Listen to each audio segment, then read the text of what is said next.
think people forget, like, Chain Gang came together because it was just a group of friends. Like, it was just, I was a YouTuber and I needed I was Batman and I needed a good Robin. And Kevin was my Robin. Like, I just needed someone that I could depend on, that was reliable, that could help me make my content better. And Kevin showed up. He was down for the position. He was all about it. And as time went on, Robin grew into his own Batman. And every Batman needs a Robin. But like, it's confusing to me that like people are upset that Kevin just like likes doing his own stuff nowadays. It's so weird. I don't understand those YouTube comments like, I can't believe he doesn't want to be a leader anymore and like blah whatever. Dude, let him do his thing. Let him breathe. You know, the guy has been micromanaging a bunch of people for the last few years. I've been in his shoes. It gets extremely stressful and overwhelming. And sometimes you just need to take a step back and be like, okay, I did this, you know? It's a good example is like, you know, like when a YouTuber, let's say like Roman Atwood or like, Roman Atwood's a really good example. Like at one point, or Casey Neistat, I don't know if you guys know who these people are, but like at one point they were like the top of YouTube, or PewDiePie as an example, right? They were like the number one creators, like top echelon of content creation of their niche. And then like when they slow down or don't produce as many videos or whatever, or they're not getting as many views, like, oh, they fell off. Bro, nothing lasts forever. There's been very few artists that can continue like the legacy of what they had without having to reinvent themselves. It's totally normal. Or changing things up. It's completely fine. But I think like some people just are not used to that change, you know? So it's so weird to me.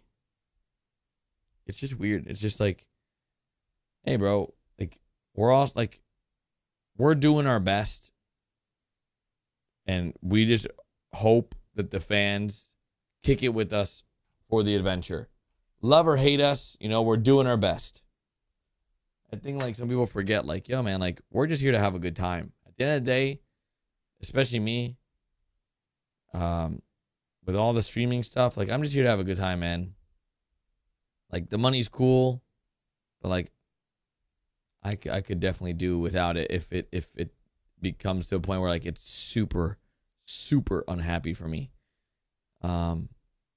So yeah, like I think people just get really caught up in their own feels about something and not taking it from a perspective of like, yo, like these people I'm watching are people too, and like, hey, they're just trying to do their best too.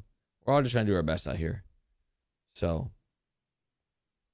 yeah, appreciate the real ones that have been sticking with us and understand that like, yo, CG's definitely gone through some trying times when it comes to communication within the members and like just navigating so many people's feelings. It's really hard when you have large groups. It's really hard to make sure everyone in the group is constantly being heard, and that like we're, you know, is the democracy is going well, and like, you know, it's very difficult, especially when you are online friends and then some friends are in real life, and then you're moving out to be closer to one another, and then you're hanging out in real life, and then people aren't hanging out in real life, and then like people that are in other countries, like let's just use like Bosch as an example. He's all the way in Ireland, and like he feels like he's missing out because he's not involved. And then if you're not playing GTA, the fans like are upset with you because you're not hanging out with CG as much. So then you're like not CG anymore because you're not coming in the city. But like what's weird, what's like for me, it's like, hey, like just because you're in CG doesn't mean you have to always play GTA. The reason why people even make it into CG and why like we establish those relationships is because we see something in you or appreciate you for something greater than just GTA, right? Like it's like, yo, like we really like you. We appreciate you. We want to do cool things with you. That's my thought process when I, you know, put this band of people together. I was like, yo, I enjoy this person's company. So with Kevin and Nick early on, I was like, yo, I really enjoy these guys. Let's see what we can do and do something cool with this group. And then it grew, Carlo, Rami, Big D, and it just continued to flow. And now, like, for 3.0, CG, like, and even like outside circles grew so big of like people that just vibe with us, So it's all part of the process, man. All part of the process. You just gotta hope that we're doing what's best for everybody, and we're doing everything we can to make it all happy, good times,